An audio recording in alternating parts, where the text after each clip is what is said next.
Gustafsson. I am a chess grandmaster, and I am delighted to be here with you on this Thursday afternoon to play a few lovely Blitz games.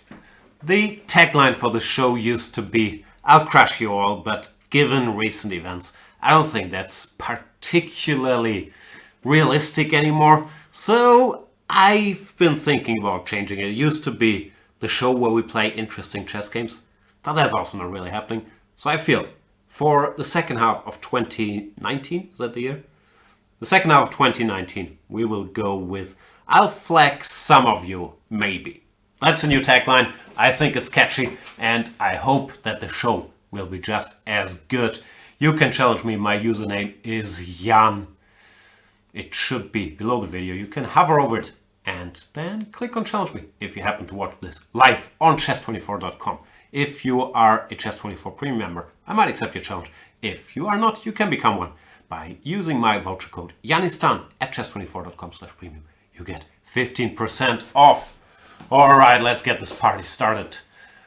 Do we have anybody? Where my putzers at?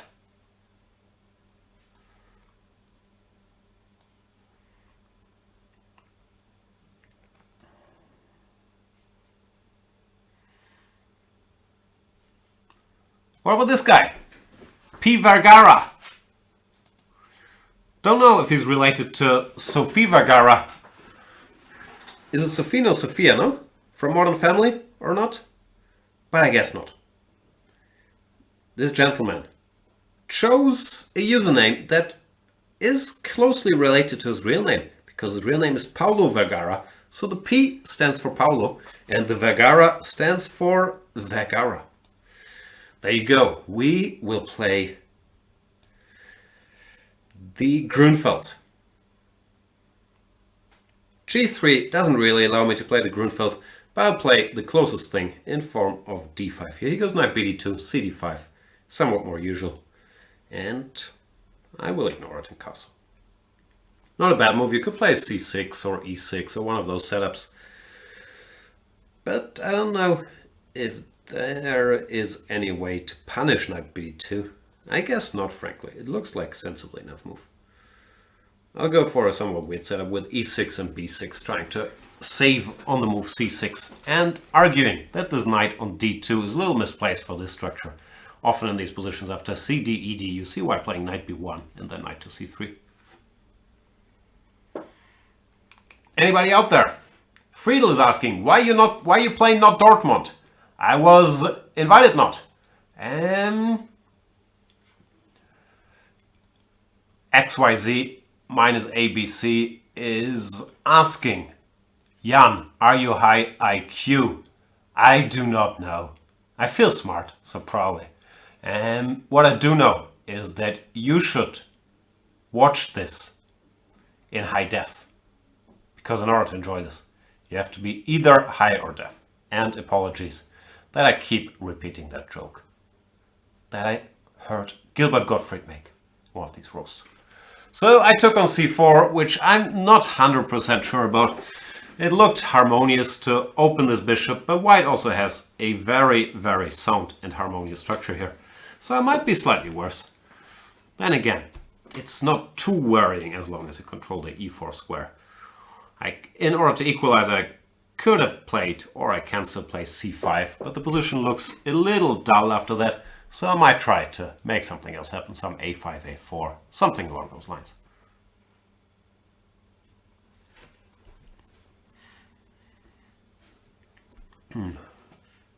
Friedel is saying, Dortmund is the next city from us. I don't know what that means. You live in a village next to Dortmund? Do you like it? Knight C5, another very sensible move. In general, P. Vergara has been making nothing but clever moves here, which is not appreciated around these parts. I'll allow him to put his knight on C6. There's bishop A3 as well. Focus, Jan. I was going to say I'll allow him to put his knight on C6 and then go Queen E8 and try to kick it out. But knight C6, Queen E8, there was a little detail of bishop A3, which is not exactly pleasant. Okay.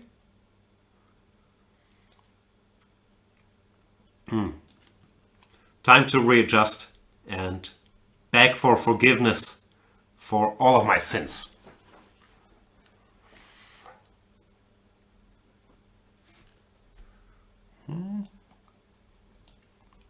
Still playing sensibly. White is certainly slightly better now. Rook to d1. My queen is somewhat awkward, as it often is in these positions with kind of symmetrical pawn structure, but you need to find a good square for the queen. If it makes it to b7, let's say, without anything bad happening, black is normally alright, but it has to get there first. Queen e7, there's bishop a3, some rook to c8, knight d3. Little problematic. Queen b8 looks a bit funky. Yeah. P. Vergara's playing well. Mr. Dodgy is saying, Jan, why aren't you playing in the Grand Swiss? Don't you want to see wallabies? First of all, I do not know what wallabies is. I'm familiar with Wallander, the detective solving many a crime under Henning Mankel's guidance. But what is wallabies? Secondly, and maybe more importantly, how do you know I'm not playing in the Grand Swiss? I got a formal and very nice invitation, and I have time till... I forgot the deadline. Was it today or the 29th? I think it's the 29th. To procrastinate over that invitation regarding me playing the Grand Swiss, and then most likely deciding not going to be able to do it. Hashtag too old, too slow. But the decision has not yet been made.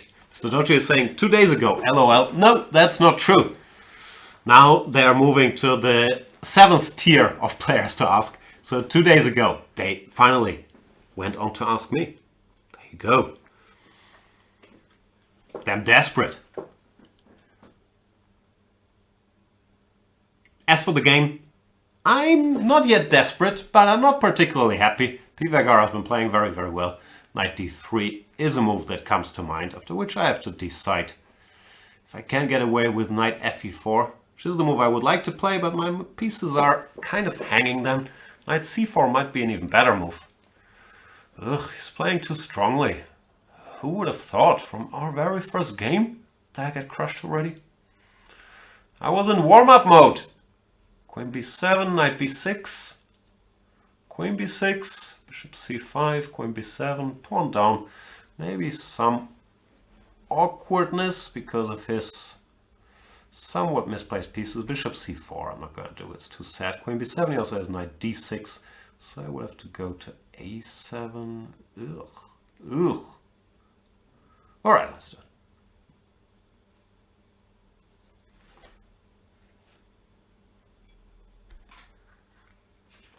Mr. Dodgy is saying, I think you should go, but spend most of the week looking for wallabies.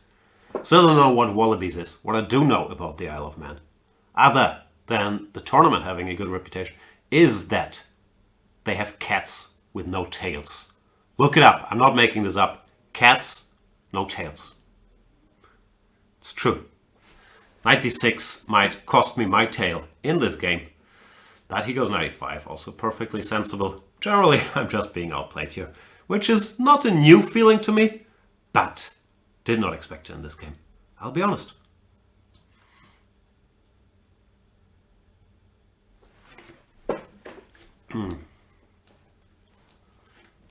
The good thing is that after the outplaying, the gods have placed the flagging. And that is a piece of the game where part of the game where I feel much more qualified. Queen e4, where to go, or gore? Ugh, there's no good squares for my stupid pieces. Go somewhere, you idiot rook. Such an ugly square.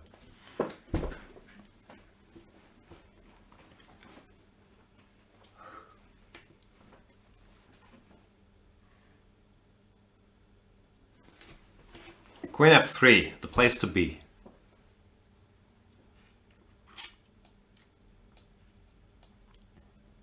a4, b4. It's also e4 looming. Still a tough position.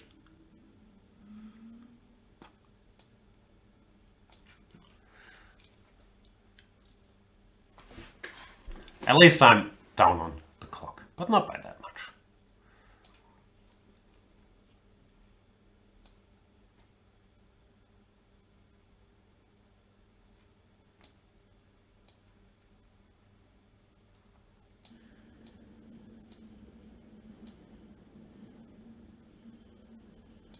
Knight f7? That'd be shocking if that worked. No, I don't think it worked.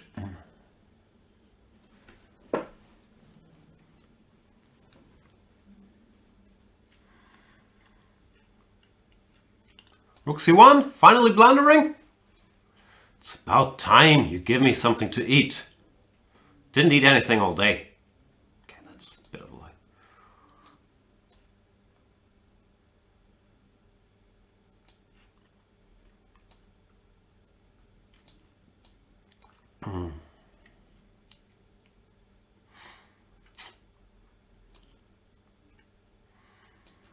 I am gonna be able to do this.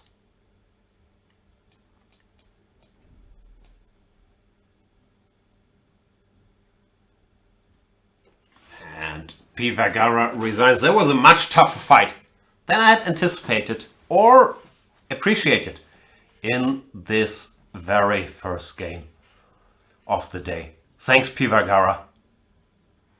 It's been an experience full of self-loathing, anxiety, and digesting. So yeah, not sure. I was glad about this, but I am very, very happy about this challenger. Smash in glad. That's how it's pronounced. And I will gladly smash him indeed. Starting with the horsey. Here we go. Smashing lad from the Englands? From the United Kingdom. We get what Alexander Grishuk calls the main position. This position, a6, has been added to the list of 15 playable moves here. a6, c6, c5, bishop e7, bishop b4, knight bd7, dc4 are all mainstream theory. So a6 is new on the list, but it's here to stay. It's not a stupid move. We've seen Magnus Carlsen play these a6s in much worse circumstances, and even there, they're not entirely stupid. So I think we might just have to get used to it.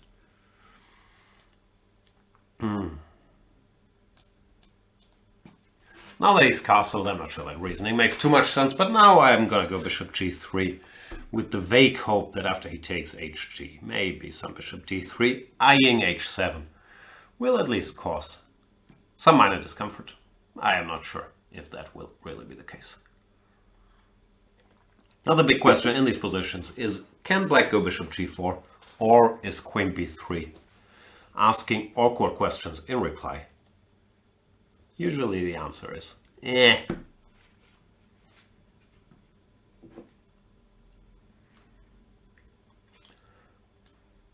Rumpel Jimmy is saying, Jan, do not accept my challenge. Alright, I won't, I promise. So, smashing lad was not to be bluffed with my queen b3-ness. Went for bishop g4, which, yeah, does strike me as a sensible move. I'm not Alpha Zero, I've seen Alpha Zero going. What do you do? Some weird stuff. Queen b3, bishop f3, gf, and then I think short castles, king h1, rook g1, and checkmating on g7. Not sure I'll be able to do it, but we are not there yet. He takes hg. Now we see my plan coming to fruition. There's some minor awkwardness connected to the h7 square / pawn. And b6 looks a little slow, does it not, Smashy?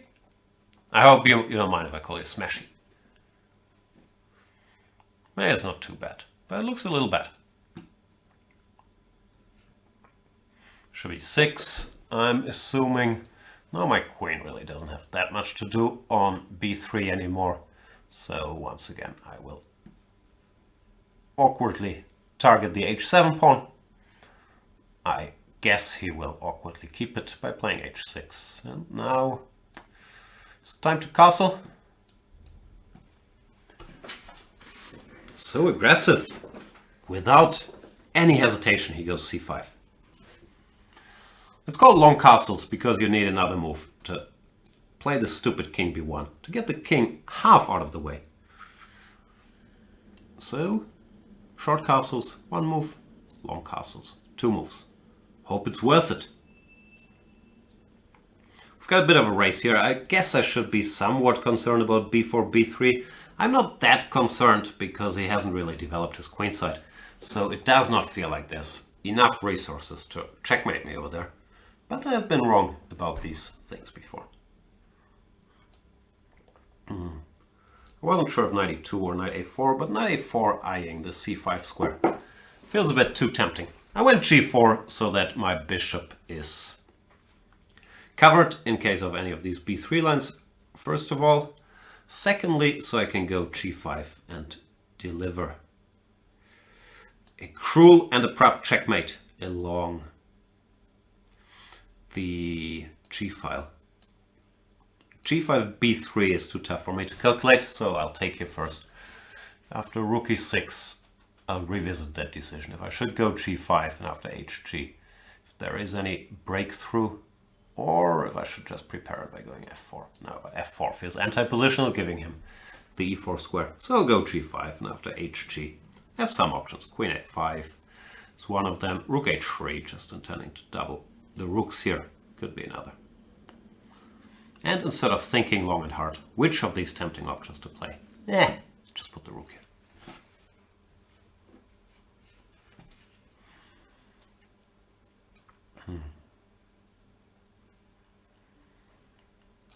Here we go. What's your plan? Rook h6, huh? Oh. All right.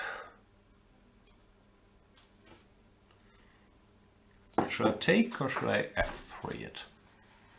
3 takes, knight back to f6. Any breakthroughs there? Nah, I guess it's time for a Prozac. Is that a word? Or is it pronounced Prozac? I've often been told I should try Prozac. So I'll try to act Prozac here and attack these two.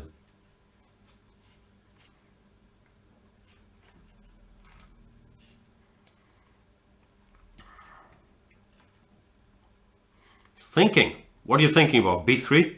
It's not a good move. I warned you.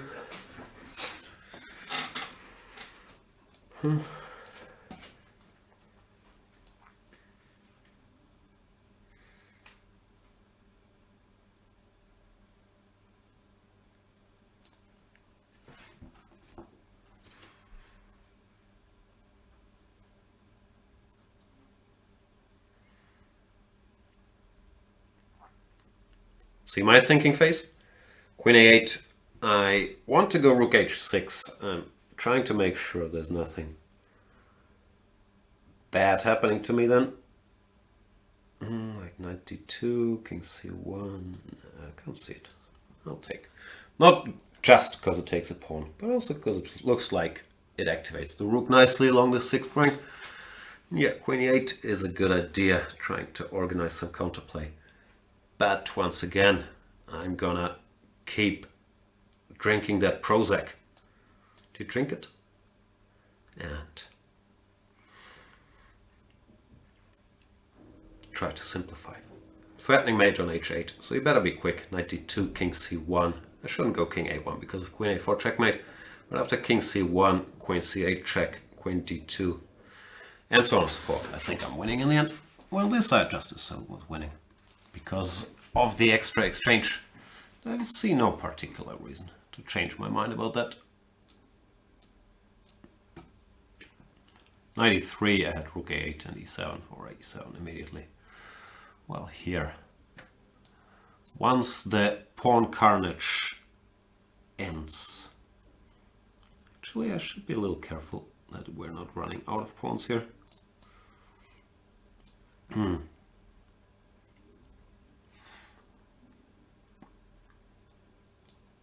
was just hoping that the rook turns out to be more useful than the knight. But I need my king to somewhat participate in the festivities. Because the rook can't do it all. It's just a rook. It can't both queen my pawn and stop the g-pawn.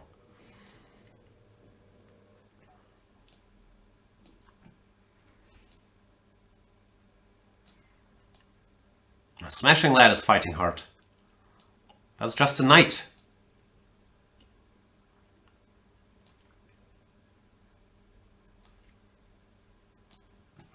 I'll put my rook on a far, far away square so I don't blunder any rook fork, any knight forks in the near or distant future.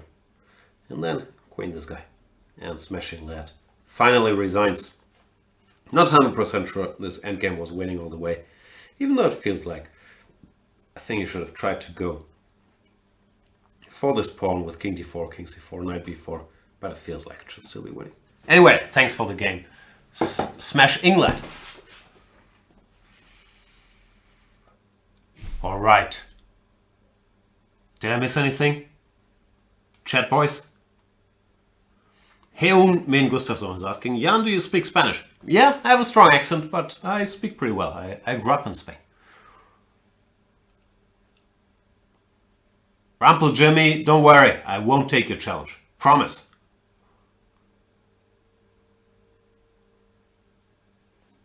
Let's take somebody's challenge, though. What about our boy Henry? Henry 0813. I've tried taking his challenge in the past. He was not there then. So, you have 2 strikes, Henry. But, if you're there this time, they might be cleared. And we can be friends. If you're not there, then it's the 3rd strike. And you know what that means?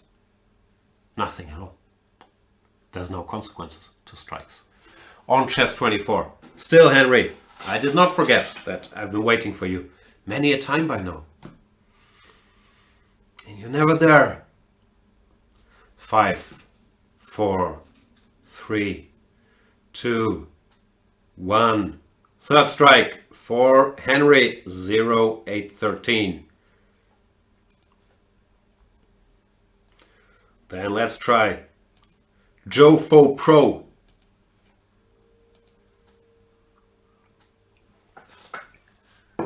Jofo Pro, you there?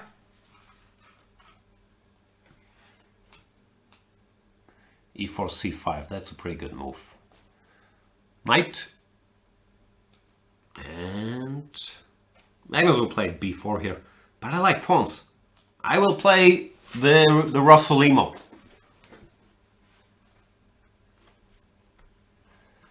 G6. What can you do here? Castles. Bishop takes C6 is the main move nowadays. This line was also featured in the heavyweight championship match of the world. And we've seen this line, E5, B4, where Carlsen, spoiler alert, when knight takes B4, C takes B4 also exists. It's an interesting little position.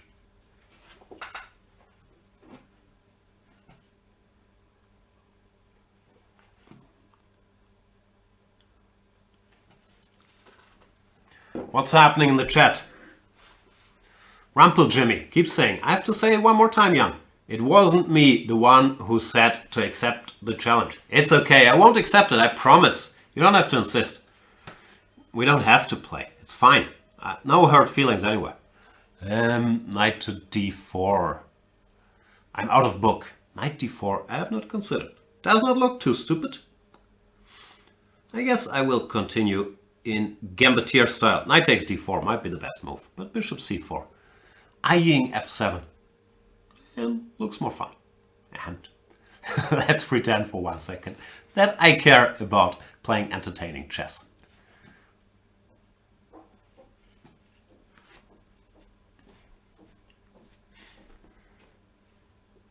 Javier Sansa is saying, I'm ready for beat you, Jan. I hear you.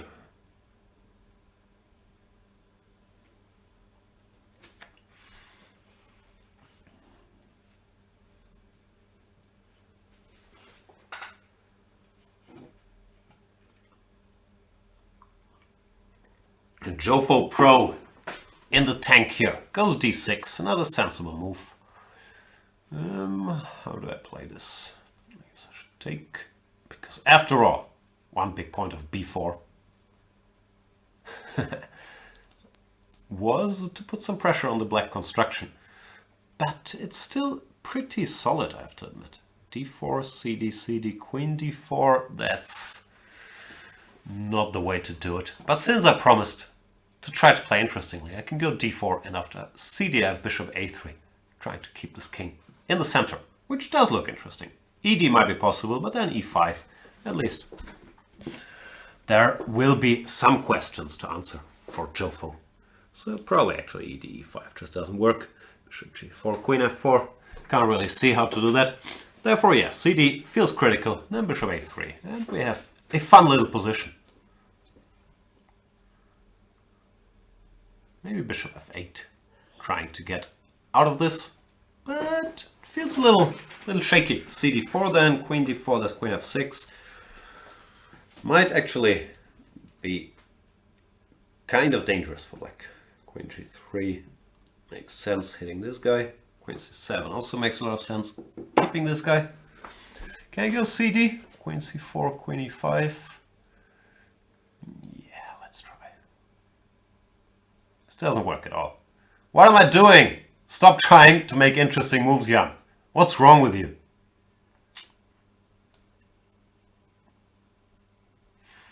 That was some temporary insanity.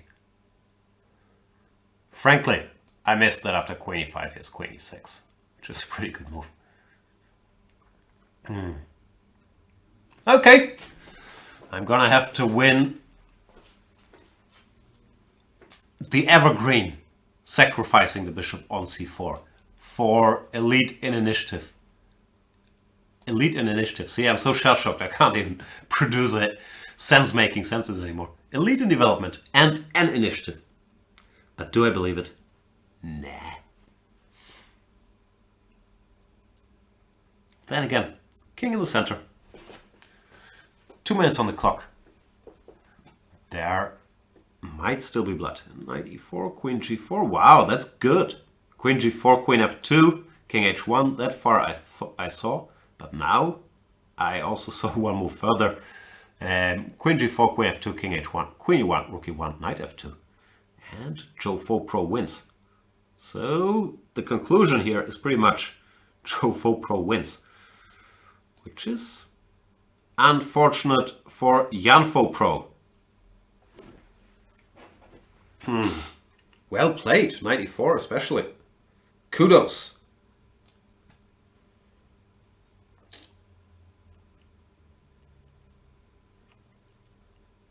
I'm also somewhat tilting knight c5 is very silly because it allows short castles, but the position was beyond repair, let's face it. So this might not become my evergreen game. That'd be shocking.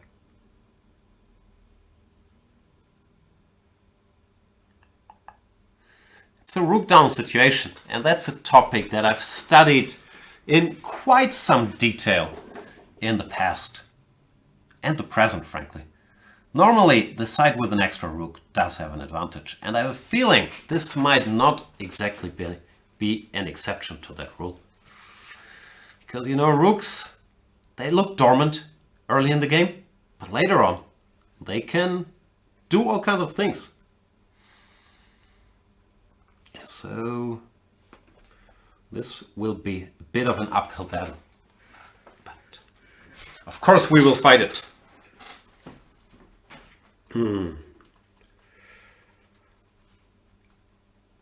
King d8 looks like the most clinical move to me. Not that there's any way to really go wrong here, but king d8 looked the safest. Okay, sooner or later I need to make a luft. Rook b7, rook b8, bishop b2.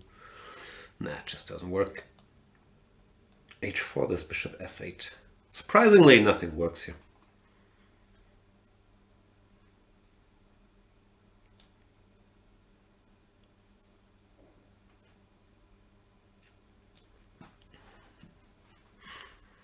Deep trap, hoping for rook h d8 specifically. Bishop e7 check.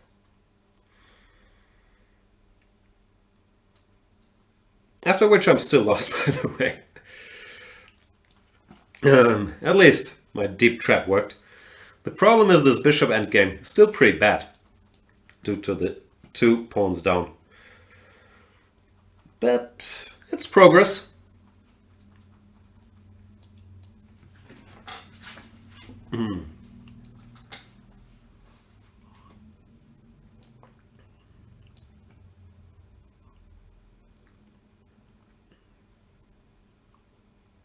Take your time, Jofo Pro.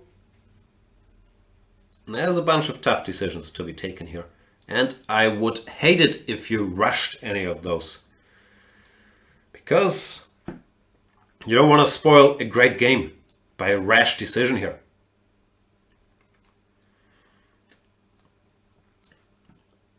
So, think this through. A5 first or bishop c5. Could be either one of those.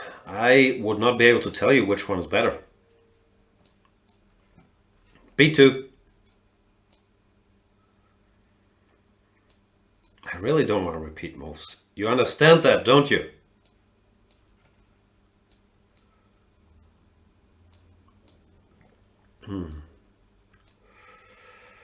Had to be done so that we can have fun.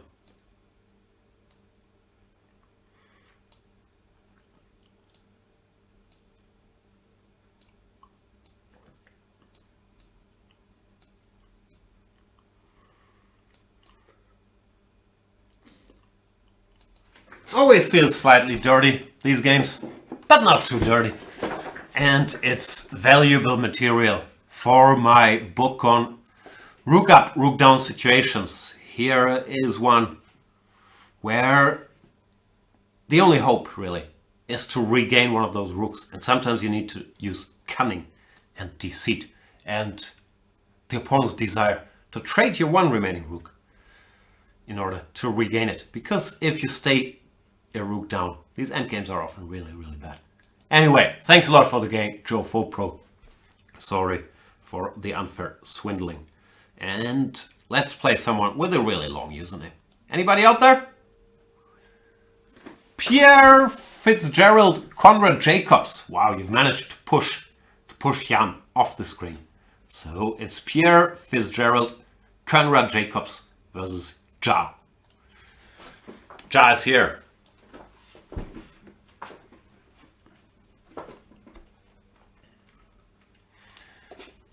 What am I missing out there? The R-Ripper is saying, hi from Michigan. Great stream. Thank you so much. Hi to Michigan. I've never been to Michigan. I used to own,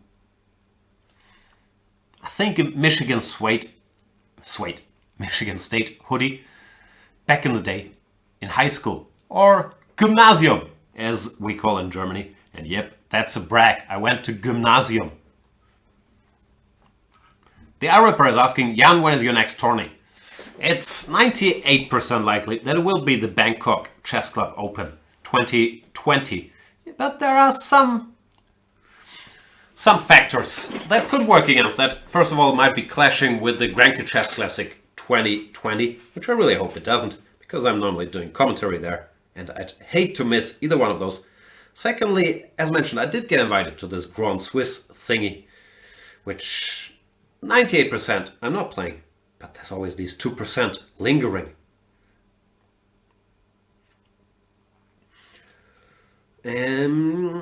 So yeah, there's that.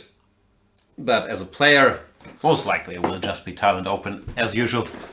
I do have the European Team Championship as Dutch captain.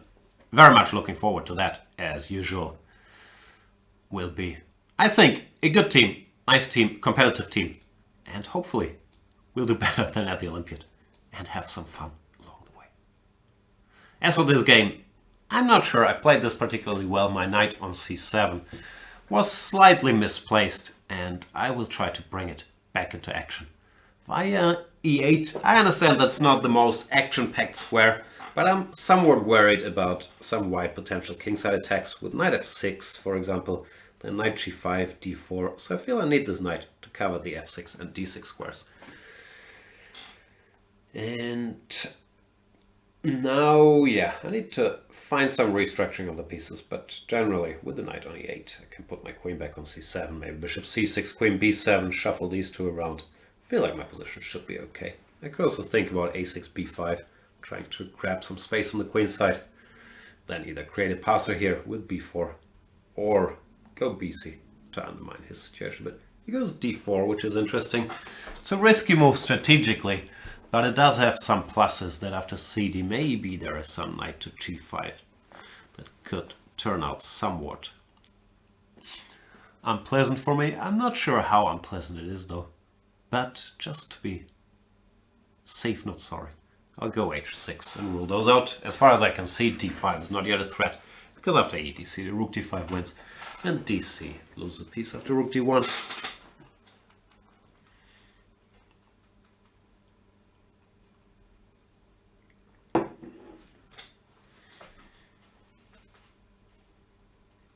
Realm of Wilhelm is saying, hello Mr. Jan, sending love from Australia. Chess Antichrist is asking Jan who's the Maxi Bogues of chess. Born with the least God-given tools, odds stacked against them, that became a GM. I don't know. Do you think, first of all, Maxi Bogues had the least God-given tools? Could argue it's an advantage to be able to dribble between guys' legs. But yeah, there haven't been many guys with Maxi Bogues build that have become successful NBA stars. So point taken. I wouldn't know. I'd have to think about it. And it's, even if I named someone, wouldn't it be kind of rude to say, okay, this guy, really, yeah, hopeless case, but still became a GM? Like, of course you can make the economical case, but I would not want to judge. Because in chess it's not really physical build, right? Even though, of course, my Hulkish physique does help tremendously when playing chess. But it would be like, I don't know what it even would be. I don't think it's IQ. So, ability, talent, work ethic, circumstances, so hard to say. Mr. Dodgy is simplifying and saying, fine, who's the dumbest GM? Why didn't you ask that in the first place? Alright, who is the dumbest GM? We do play this game, which results of which will not be published, but for example at World Championship training camps, we often take the top 100 list and we say dumb or smart. There's only two categories. Someone's either dumb or smart. And there's a surprising number of dumps, according to this very independent panel out there. But there has not been made a verdict yet who the dumbest is. Some members of the panel, at least, do self-identify as dumb as well. As for this game, I've played kind of dumbly, but I'm still winning. I haven't played that dumbly, actually. Frankly, Pierre Fitzgerald. I didn't pay attention to the Fitzgerald, I just assumed it was Fitzgerald, but it is Fitzgerald. Is that a different name? Because the second G is not capital, so it's not Pierre Fitzgerald Conrad Jacobs, right? It's Pierre Fitzgerald Conrad Jacobs. And there I was assuming, please, if you're reading or watching, Pierre Fitzgerald Conrad Jacobs, let us know more about your name. I was assuming it would be Fitzgerald. Is Fitzgerald a common name? I mean, the movie is called Fitzcarraldo, not Fritzcarraldo, right? I don't know. I would like to know more.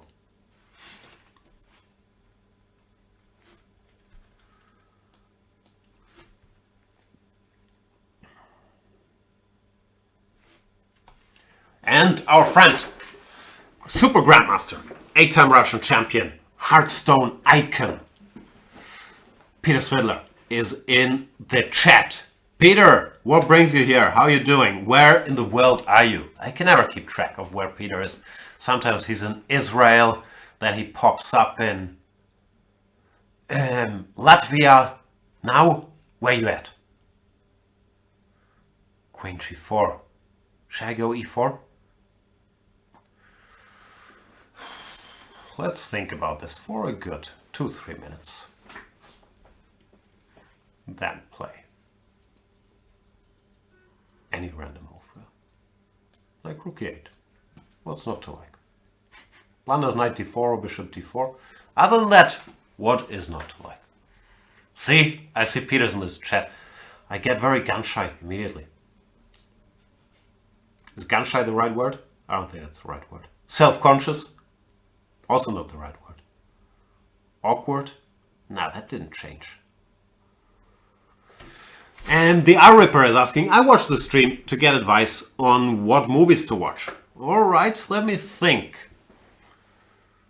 Have I seen any good movies recently? I've seen Men in Black International, was terrible. I've seen Spider-Man Away From Home, was kind of alright. I've seen this movie Yesterday, where everybody but one dude forgot the Beatles, or forgets the Beatles ever existed. It was fine, but sort of a bit too,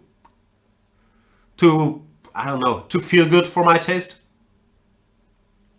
There was no real tension, no drug addictions, no murders, only minor fraud. So yeah, that's a decent feel-good summer movie. But I don't know if you want to feel good. Is there a point to that?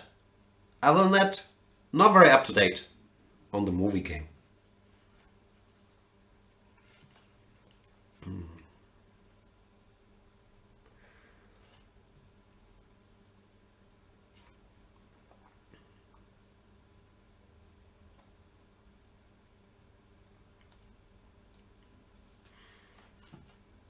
CP Coutard is saying, I expected Peter in Riga for Rapid and Blitz, since close to hometown. Is Riga close to St. Petersburg? I don't know. Peter and CP Coutard have a long-standing friendship, so CP Coutard might have inside information there about Peter's plans or whereabouts. Please, let us know. And yes, I am a horrible, horrible person. Fuxia is saying, I watched Brightburn yesterday, a horror movie about a kid that is an evil Superman. That sounds fantastic. Mr. Dodgy is saying it's a leisurely 8-hour drive. There you go. Oh, speaking of leisurely, I have a leisurely 13 seconds here chatting about movies. But I can hit accelerate.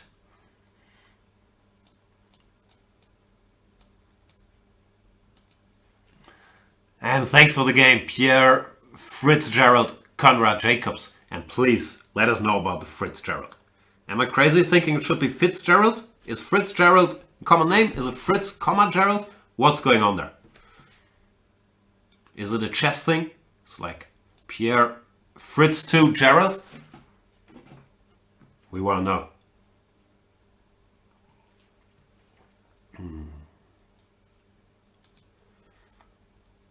What else we got? Give me someone good. Nah, Mr. Dodgy. Almost, but there must be.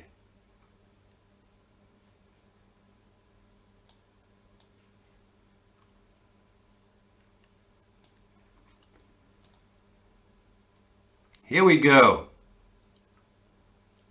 No.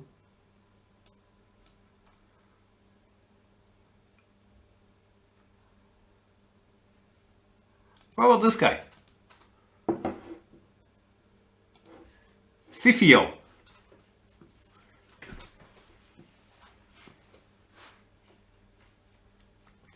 Galactic is asking, does anyone remember in what commentary was CPK and Peter dialogue about poker? What was that? Was it Norway Chess? No, I think it was Vike probably, no? Actually, now that we have a dedicated social media viral team, anybody that can track down the dialogue and ideally the chat as well, the chat we might need some help from IT, about, or the discussion about Peter's poker prowess between CP Coutard and Peter Svidler. I think there's a viral video sitting right there. So let's make it happen. This is my new favorite line against the Catalan, which all I have to do is study it one day. But so far I've been playing it in a few games and I've liked it. Because c6, most people go knight e5, but then there's this bishop b4 check, bishop e7, which Caruana played against Yu Yang. a4, I forgot what my... or I might still have to come up with a plan. a4, he has a serious move as well. But it has its own body of theory after bishop b4, for example. And castles b5, I think, turns us into a proper pawn sacrifice, which most Catalan players actually aren't that comfortable with. Like here, I guess this is good compensation. But most Catalan players are happier once they got their pawn back. And they don't really want to give you that pawn long term. So I feel like this is an interesting premise. Premise is probably not the word, but you get the idea. Having said all that, what shall I do? His compensation already looks overwhelming. Maybe it's high time to give that pawn back. Okay.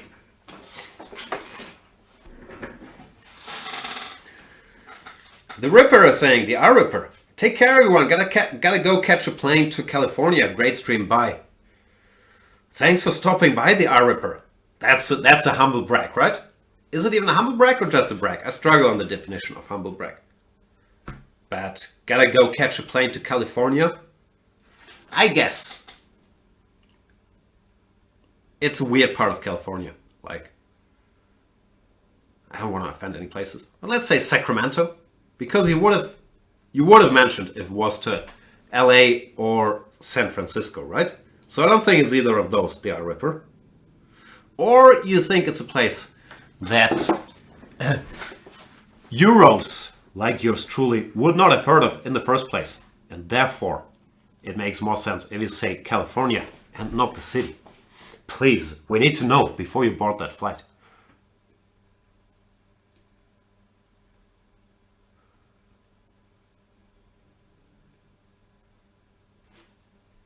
I was planning to take this pawn. Can I take? You know how I feel about pawns.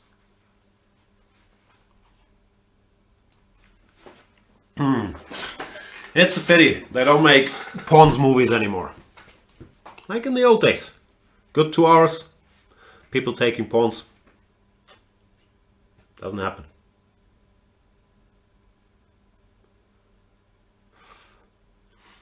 Fifio was thinking maybe he was relying on knight c6, but then I do have a check on d5. He goes king g1, sort of threatening knight c6, but what about the rook, sir? You don't care about that rook? Maybe he doesn't care about the rook. He just wants to go bishop takes b4, keep my king in the center. Crazier things have been done.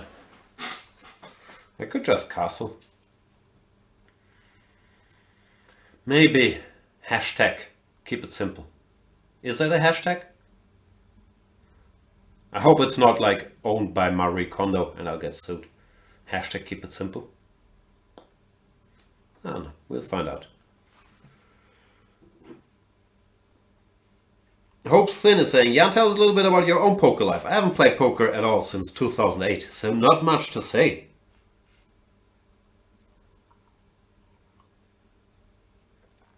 SCR Chess is saying, I will visit Hamburg.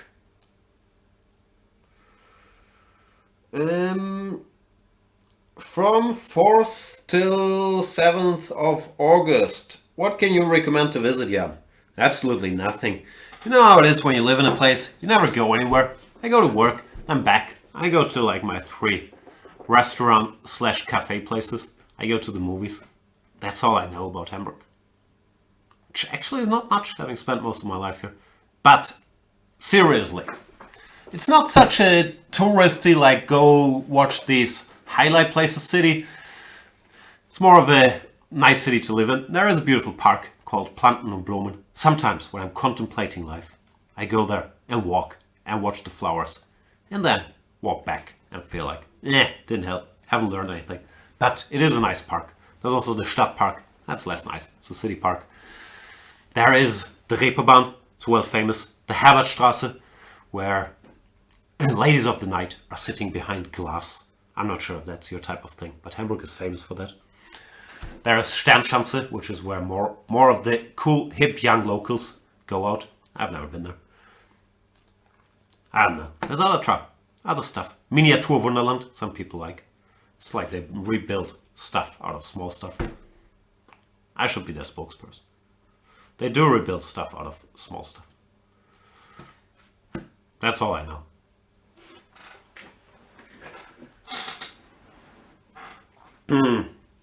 Queen d3, queen d4, I'm hoping for, but I have a feeling Fifio is going to spot that. No, he didn't spot it. Then you're in trouble, Fifio. Maximum Over saying maybe they make porn movies at the Reeperbahn. I'm not sure. I think if they film you at the Reeperbahn, it's normally against your will. I don't know how stuff works.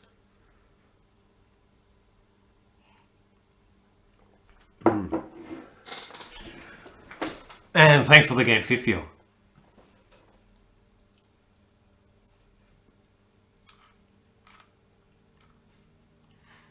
And apologies to the city of Hamburg, which is beautiful.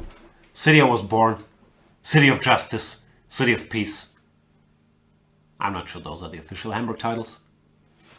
But it's a good place. If the weather wasn't as crappy and there were slightly fewer Germans around. Would be even nicer. I'm kidding. Not about the weather. But it's a nice place. And I wouldn't live anywhere else. But Thailand, Portugal, Spain, maybe Italy, Scandinavia, Shanghai, Singapore, Japan, Bad Soden, Baden-Baden. Nowhere else. Anyway, let's play another chess game.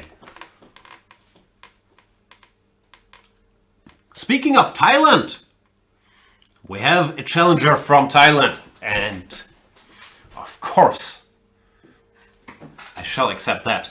On GAC 47073. He goes knight f3. I'll go g6.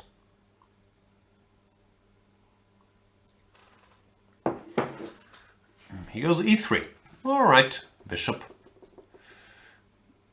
This is fine, but doesn't feel particularly threatening yet. The thing is, in these positions, if white goes d4, cd, ed, and I go knight f6 followed by d5, or d5 followed by knight f6, it really helps black to not have this knight on c6 yet. The tactics just work out much better. And these lines are supposed to be quite comfortable for black. So I think this is already a fine position. Of course, black is not bad or anything, but I can castle. I can always mate d4 by takes and d5. If he doesn't go d4, I can go d5 myself. So it's a very acceptable outcome of the opening.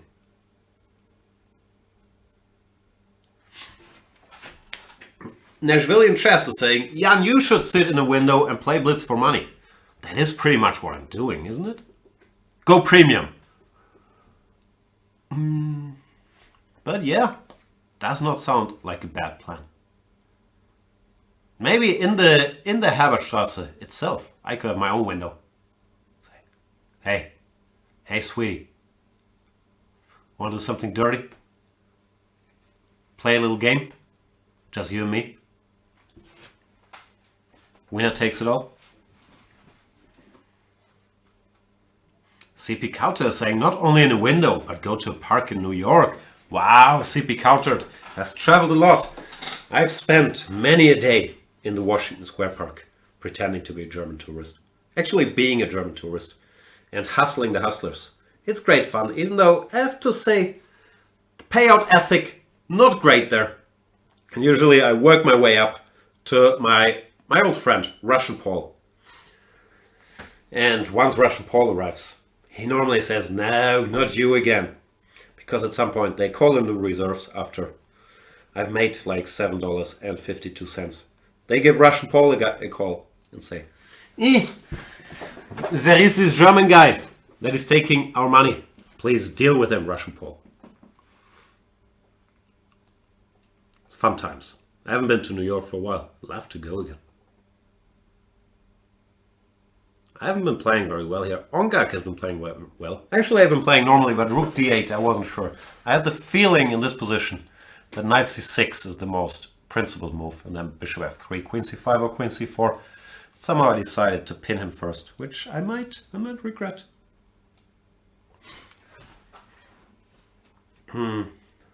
Where should the queen go? This is a weird square. I couldn't see a good one.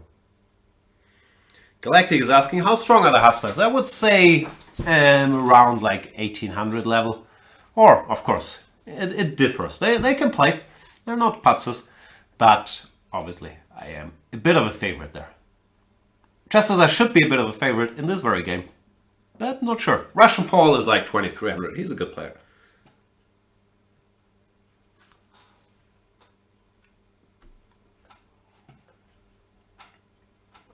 Queen c2, is that a blunder? Rook d4? Looks like a blunder, no?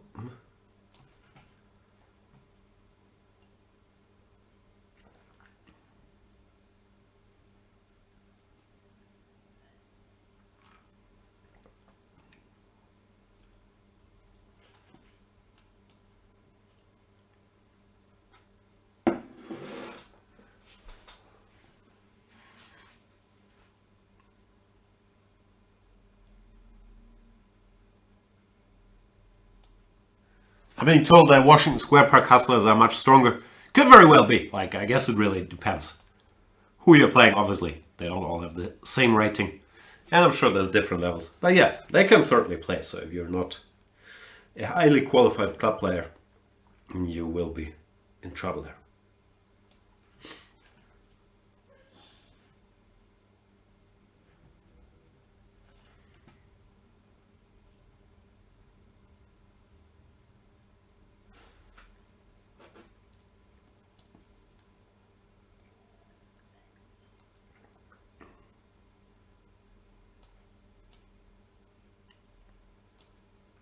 Here I'm a piece up, so the game is pretty much over. Just gotta keep it together. But I think I will.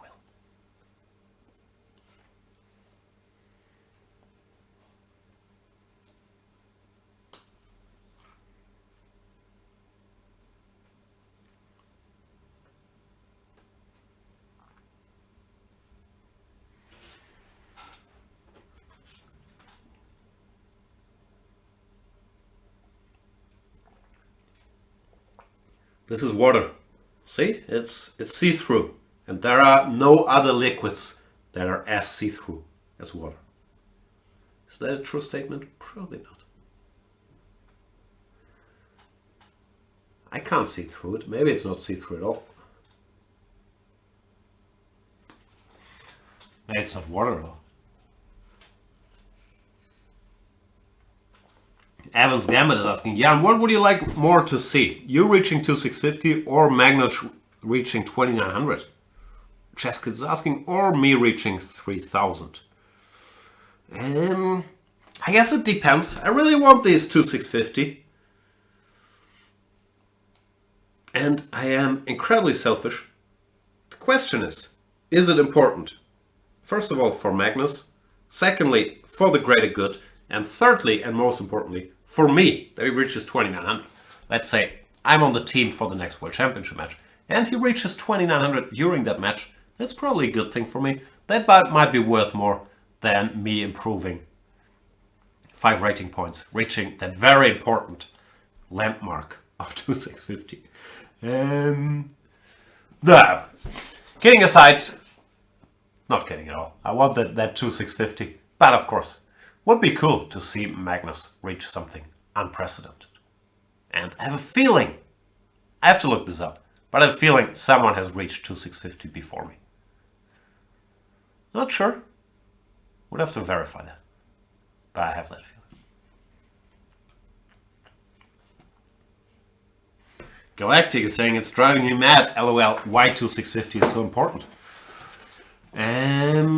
You will never know, Galactic, but it is very, very important to me. Literally, 2650 has the same meaning as 2699 to me. Exactly the same.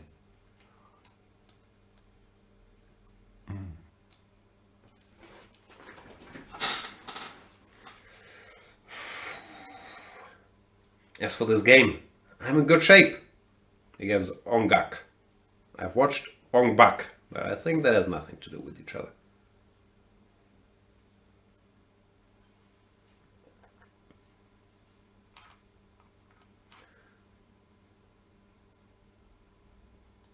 What's happening in the chat? Welsh Grape Juice on Chess24 is saying, I have both the Chess24 and Twitch stream up. It sounds like you're a stadium announcer.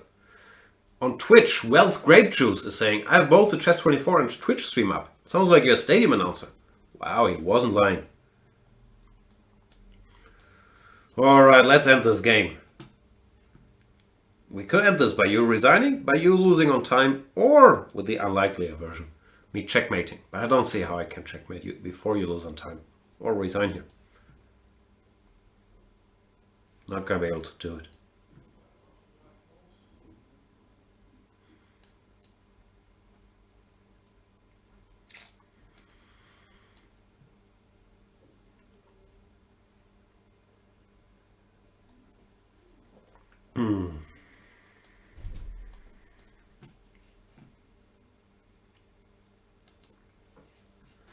Mr. Dodgy is saying, I think Jan really wants to be 2652.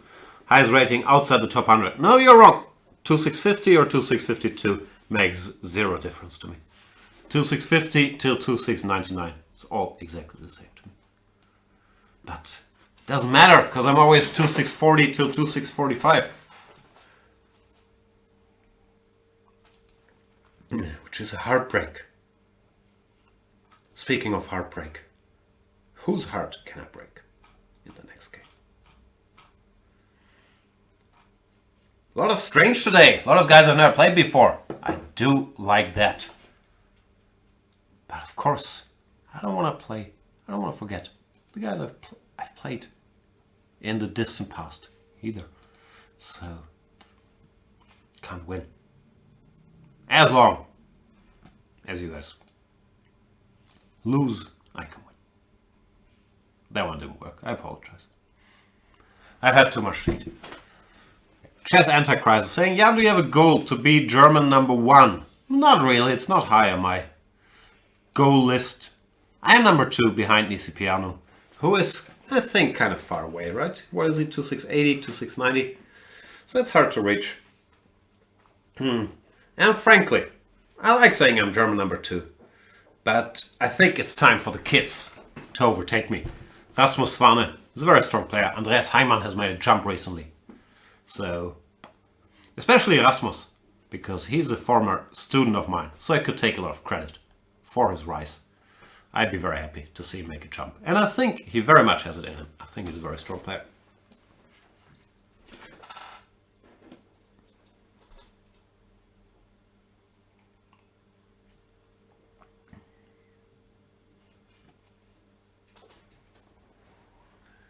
Is this a theoretical line, by the way? I think it is. I have absolutely no clue what to do. I could go knight f6, that transposes to that weird line with knight f6, e5, knight d5, knight g5 and so on. I'm not gonna do that. I will play a6, d6, but then d4 looks a bit scary actually. It's somewhat similar to these e4, c5, knight f3, d6, bishop b5, check, knight d7 positions, but I'm not sure how the tempo balance plays out here. If I go e5, for example, I don't know.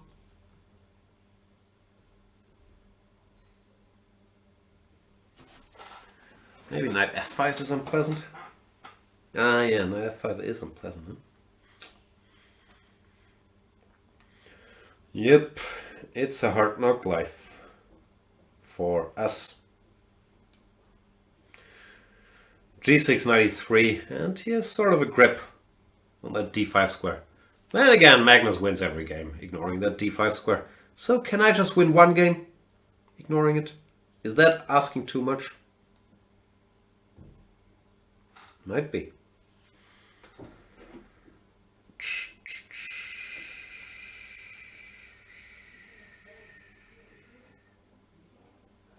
I don't like my position one bit, to be perfectly frank. Knight e5, or even knight c5, but mainly knight e5, knight c4. It's all disgusting. Knight c4 played. That might be the most disgusting of them all. Am I gonna lose to Stefan 8-12? I don't want to.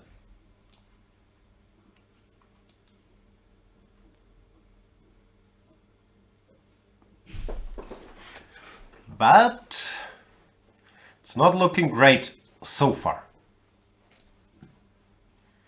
King in the center, pawn down. Stefan confidently taking on b7.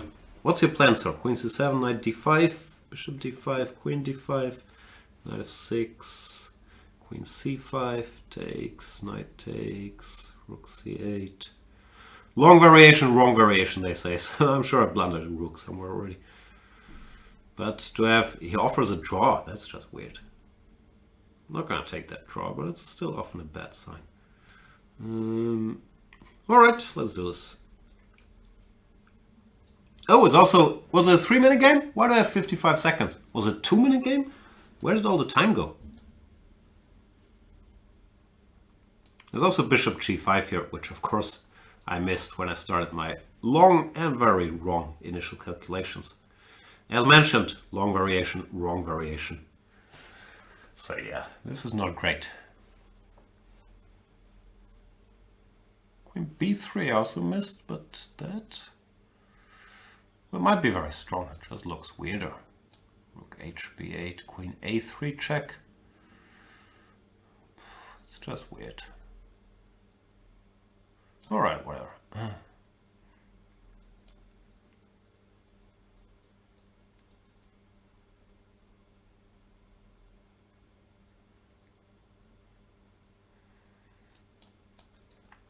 I'm gonna win on time. I am hereby announcing it.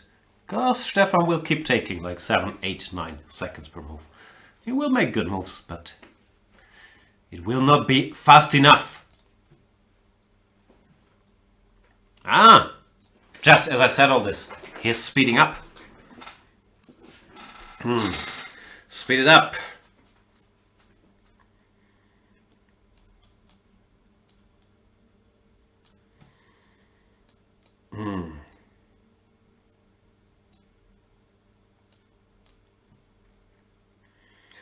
That escalated quickly.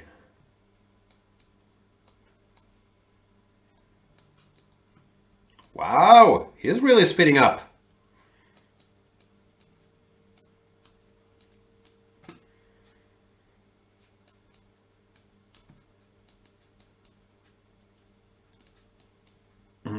Big Blitz champion Stefan. Did not expect this at all, to be perfectly honest.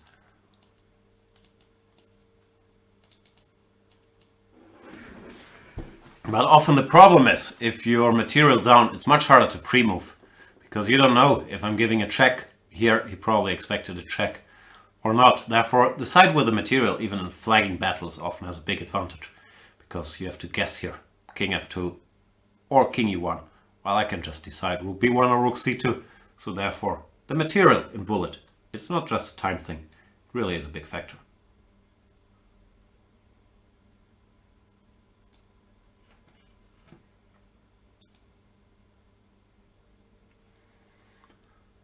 Alright, let me play Alexandru David.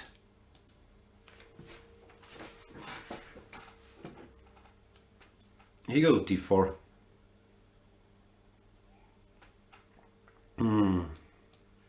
I will fianchetto my bishop. Aaron Yaga is asking, Jan, are you an expert on flags? I wouldn't go that far, but I've watched every episode of Fun with Flags, and I've had some fun with flags myself. So, I don't think I'm an expert. But I have studied the dark arts of flagging. A little bit. I'm not really a strong bullet player. I enjoy flagging guys in blitz games, but I don't have the, what's called RPMs? I don't have the reflexes anymore, or this speed of thought, frankly, to be really good at bullet. I enjoy it though.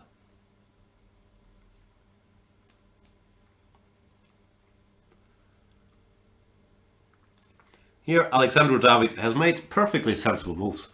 I've played this line with an early knight c6 that Magnus likes in similar situations, d5, knight b8, and then trying to get counterplay against the center with c6 and or e6. But he's played very sensibly, queen d2, going for a quick bishop h6, which I liked, eliminating my trump on this long diagonal. And also keeping the option to maybe castle queenside, which I'm now making him think about by targeting f2. I don't know if he's gonna give me that pawn. I'm not sure if it would be very wise to take it. Feels very slow. But that's probably what Alexander David is currently thinking about. Knight a4 or b3 or whatnot. It's also possible, of course.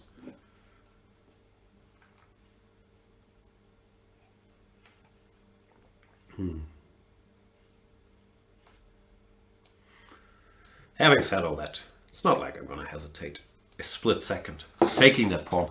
I just don't like it very much.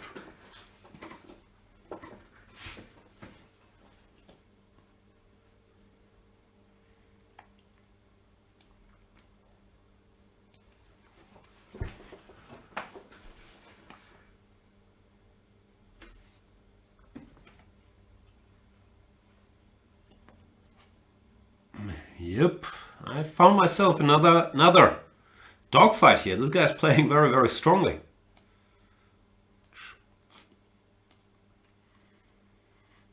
It's not exactly my core expertise to defend against lethal mating attacks. What happened here? What did I do to deserve this? Ugh, looks really unpleasant.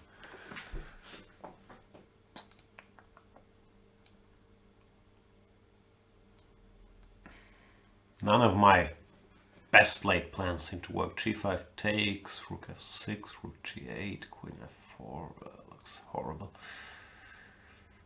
Bishop d7, hg, fg, queen h6, also looks pretty bad.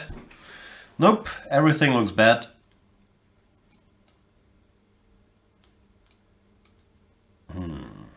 So what can I do? Maybe it's just lost. Wouldn't be too surprising, to be perfectly honest.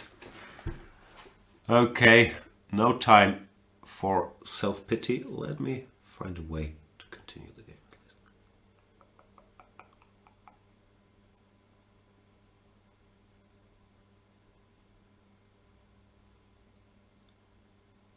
Can't see one, believe it or not.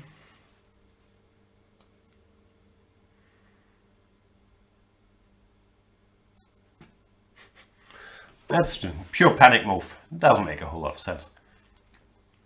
But a move had to be made.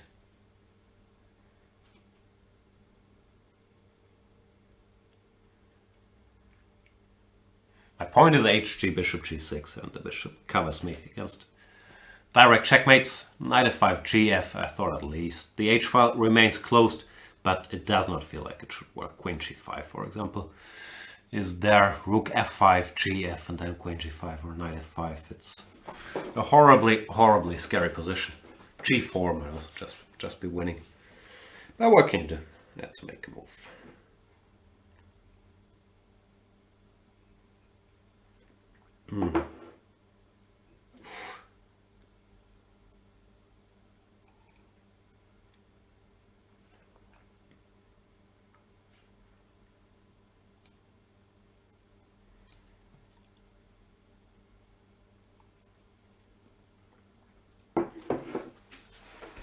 Yup, this guy keeps putting pressure.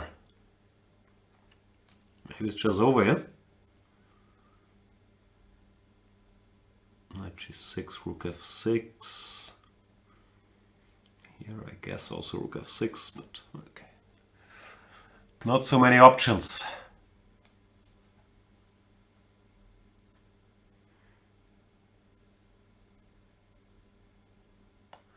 Clearing the f8 square for my king to run to. And I can't see a mate yet, but it still feels like there should be something bad happening to me. I just don't know where it's going to come from yet. h5, don't know what that's about, but probably another good move. This guy might just be too strong for me. Okay, let's get rid of this guy.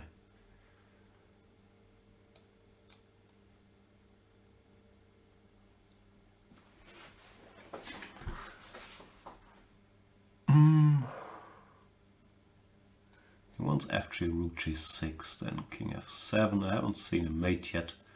Doesn't mean it's not there. I'm contemplating throwing in queen e3 check. Not sure if that's good or bad. I'll throw it in, who cares. Also don't have endless time.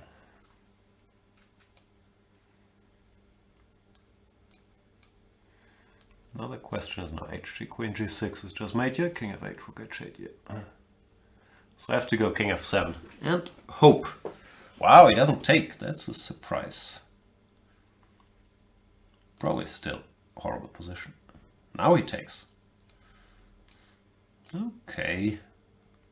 Might still be bad for me, but it's the best position I've seen for a while. Now this might actually not even be too bad. I'm an exchange down, but his pawns are weak. So this, yeah, it looks acceptable.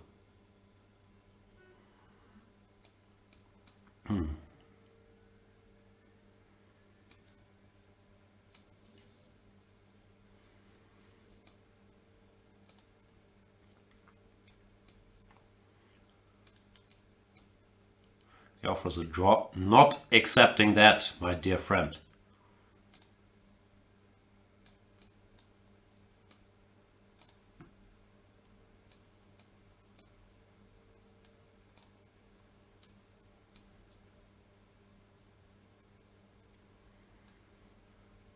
Not sure if there are any realistic winning plans, I have to admit. But I'm certainly not willing to go home just yet.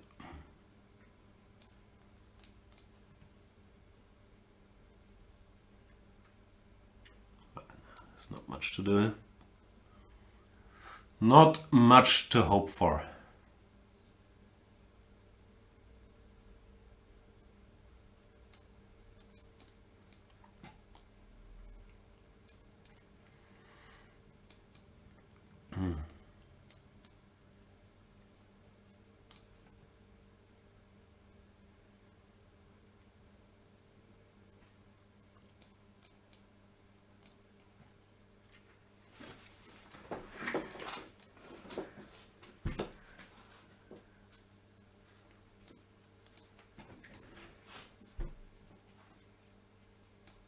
Yeah. What can I do? It's just a draw. Draw?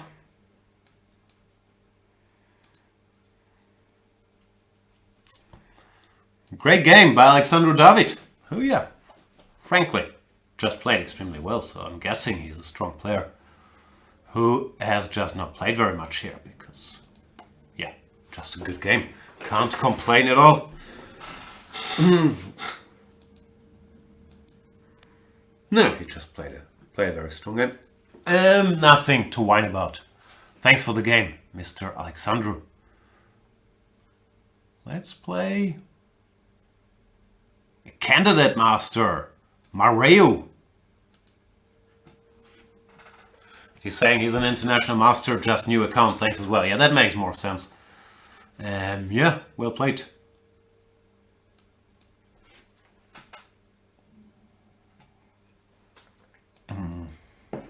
In my defense, I might have played differently. Had I known he's an IM. No, not better necessarily, but differently. Anyway, we are now playing a candidate master, CM Mareu.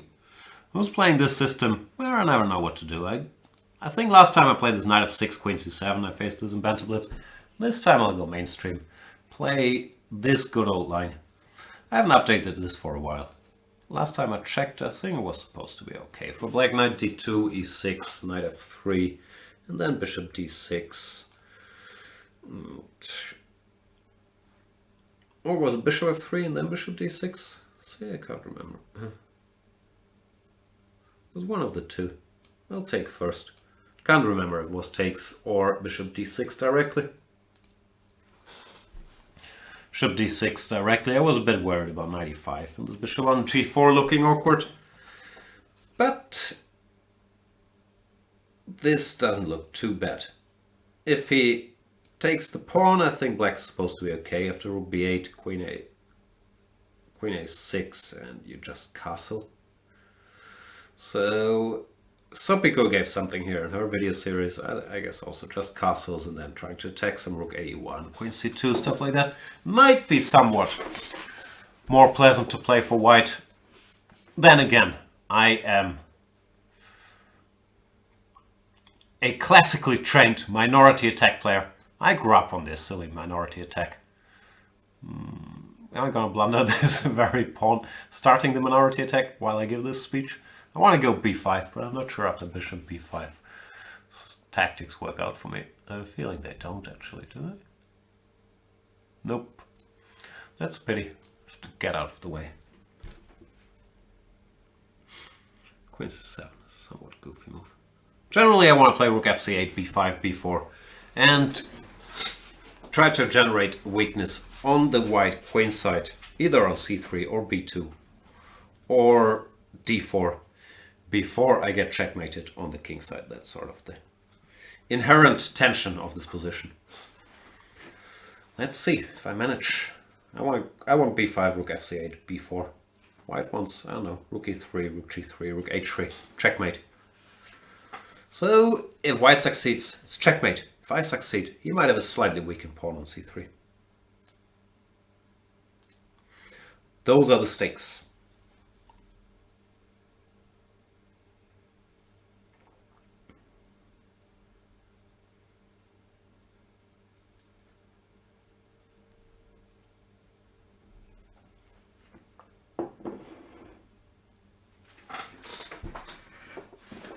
Knight g4. He is trying to checkmate me. It's not very nice.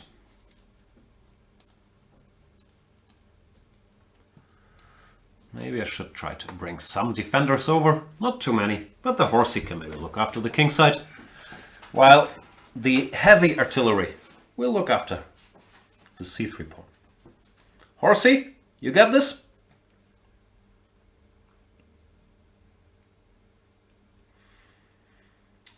Slightly worried about bishop takes g6, followed by rook h3.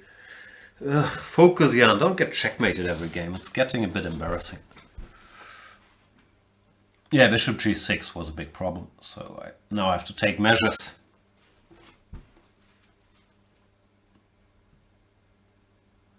Against this.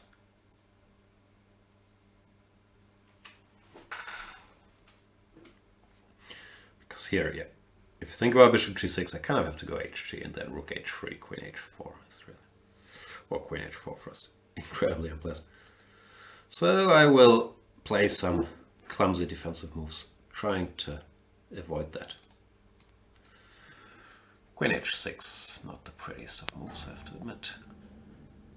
Objectively, after queen g4, I guess I should play queen f4. Repeating moves, of course, I won't.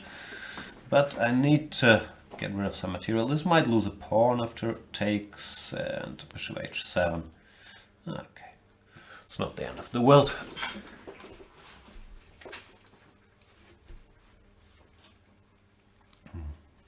Queen e2 now at least. He had to temporarily retreat. I also have knight f4. Do I want knight f4? Queen f3. Yeah, looks like a sensible thing to do.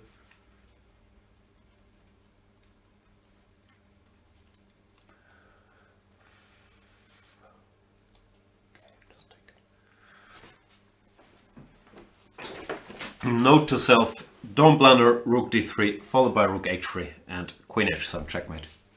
Thanks, Jan. I'll try not to.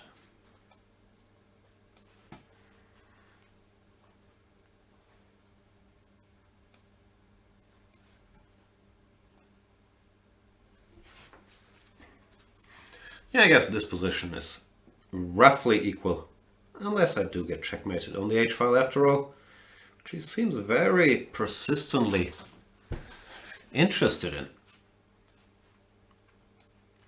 I don't know, maybe it's still not equal. No, my position didn't feel that threatening. I don't know.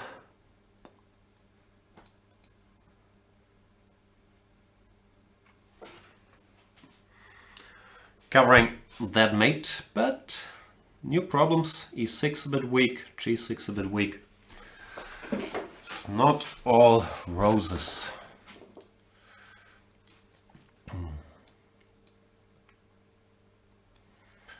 Rook endgame should be fine for me, so I'm not sure if he should have taken on e4 so quickly. Let's target some of these guys. No, he can't take on e4 yet because of rook b1. He won rook b3, I guess, but now I can just take on rook d4. So yeah, this has not gone well for Mareu. Let's try f3. That doesn't look great anymore. f3, rook d4. c3, I'll also take.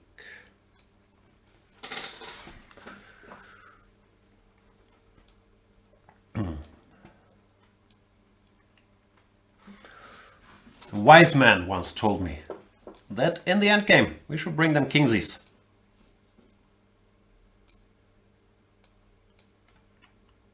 Not sure he used those exact words, but you get the idea.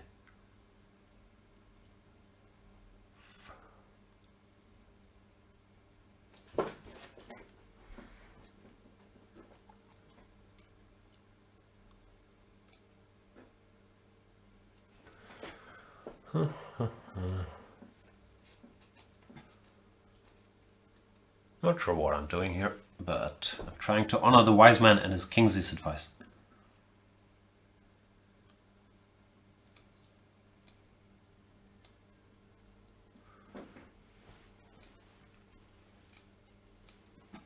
I think this is actually winning for me with all these pawns on the king side. And generally, it's tough to hold such positions. My rook endgame technique is generally horrible, as I'm sure faithful viewers of the program will know. So anything could still happen. But the position at this particular juncture should be winning.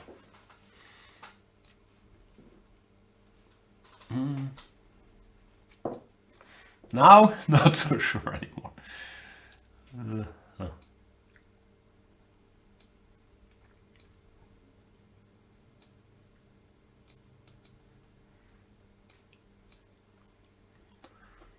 I was told about this umbrella thing. I think Carsten Müller considers it important that the king can hide behind the pawn, something along those lines. Didn't really get it, but it seemed like an important thing to have. So I think you can push the pawnzy very deeply without being checked. Okay, now it's over, but it was over anyway. And Mareu resigns. Thanks for the game, Mareu.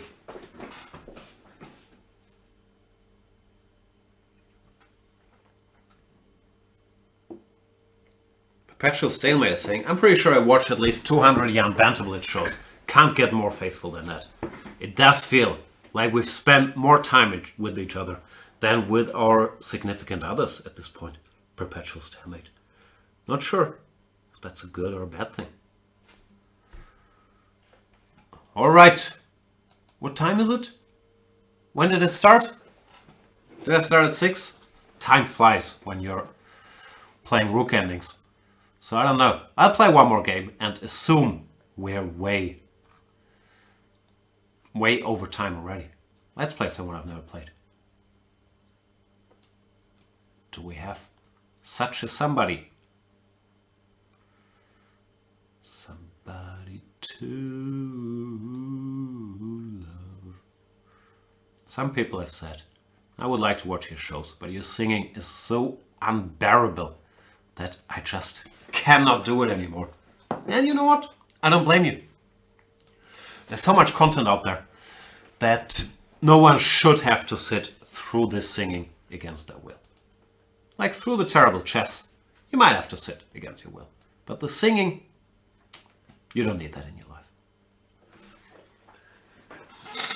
Aaron Jager, subscribe with Twitch Prime. Thank you, Aaron. What's going on here? Italian? That's a bit anticlimactic for the last game. Let's play the Vallejo system at least. H6, G5, and then hope for the best. That's how I understood the system.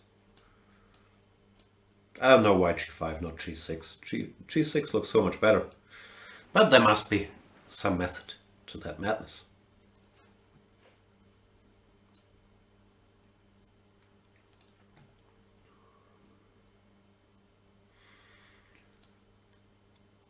Does bishop g4 make any sense, or does he want to go knight e1 anyway? I don't know. I guess I'll keep bishop g4 for a rainy day.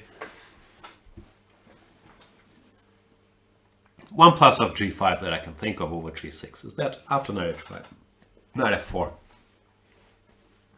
this knight has some extra cover.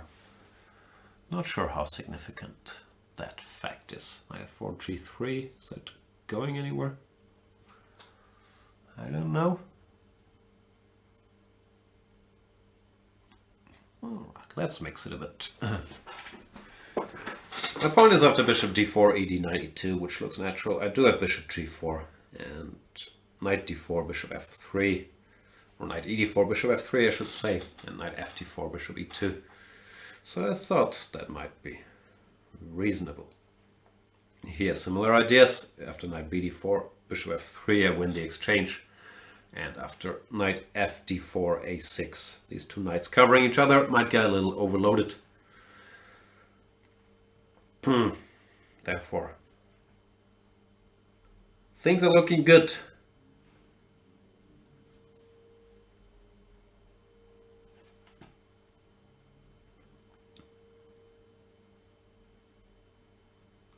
What are we discussing?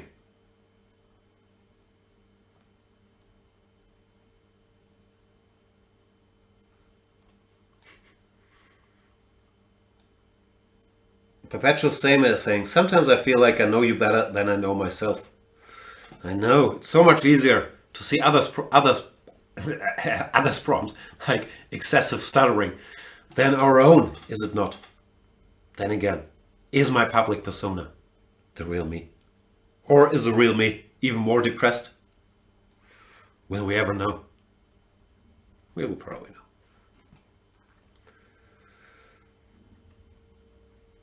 But just same as also saying Jan's avoiding Mr. Dodgy's challenges like a world chess champion. Yep. That is the biggest key to success in Banter Blitz, is dodging dodgy. And once you've mastered that skill, the rest is really a walk in the park.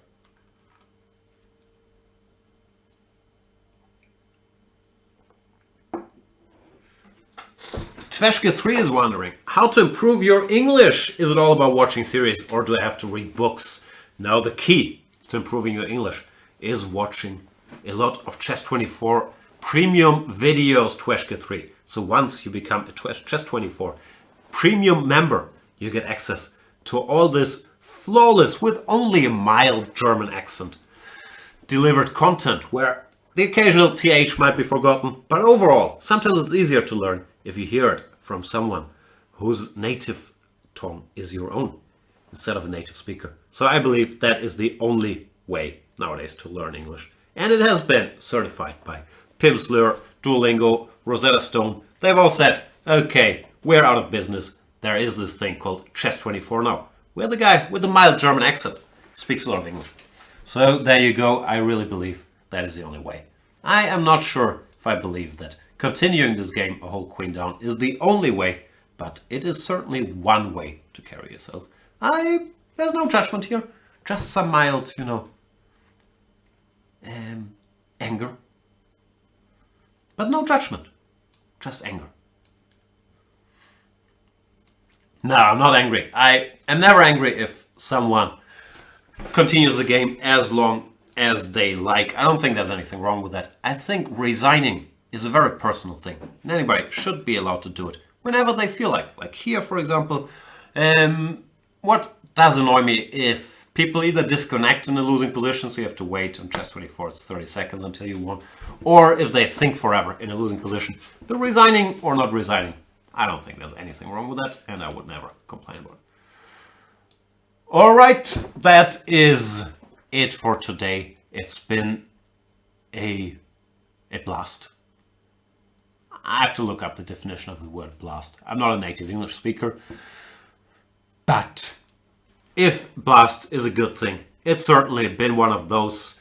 What can I plug? Of course, Chess24 Premium gives you access to all kinds of video series, like the latest, The Method in Chess with Dorfman. There's 2 new ones coming out, I believe. The London System is one of those. I'll also shortly be re-entering the lab and spitting out some opening content. Actually, you guys could let me know what you want. I'm considering different things. Considering a repertoire against the King's Indian, where I'm not very good at, that's the problem, but I feel it's needed, both for me and for Chess24. Then I'm considering stuff I'm already good at, like how to play against the Scotch, how to deal with the King's Gambit, those things I can kind of do more quickly. What else was I considering? I was considering knight f3, d5, g3, g6 for black, but that's very specific. So yeah, I'm thinking about some opening topics. Sorry, I don't want to continue this rant. Long story short, I do hope that you do get something out of the Chess24 Premium membership. Of course, there's also the option to challenge every Banter Blitzer, not just me. There's this guy called Magnus Carlsen. I guess you might have heard or seen one of the 8,000 YouTube videos we make out of every Banter Blitz. That he's around once in a while and pretty good at chess. There's many, many more. So there's that. Then, what else do I have to plug? This weekend, this Saturday, FIDE declared it International Chess Day. I'm not sure that's a thing, FIDE, if we're being real. But of course, we jumped on board anyway. So to honor International Chess Day, we thought, what could be more international than the German-French friendship? Therefore, I will be spending all day, not literally, but pretty close, with my dear friend, colleague on Team Carlsen, director of Chess24, Laurent Fressinet, and we'll be doing everything. We'll be doing commentary on Dortmund, on whatever they do in this FIDE Grand Prix. We'll start with that at 2 p.m. After that, we'll be probably playing Banter Blitz once the show is over. So the International Chess Day here will be German-French friendship all day long, and it's going to be beautiful. Liberté toujours. That's it for this show. Thank you guys so much for watching. Sorry for all the rambling. Not really that sorry. See you next time. Bye.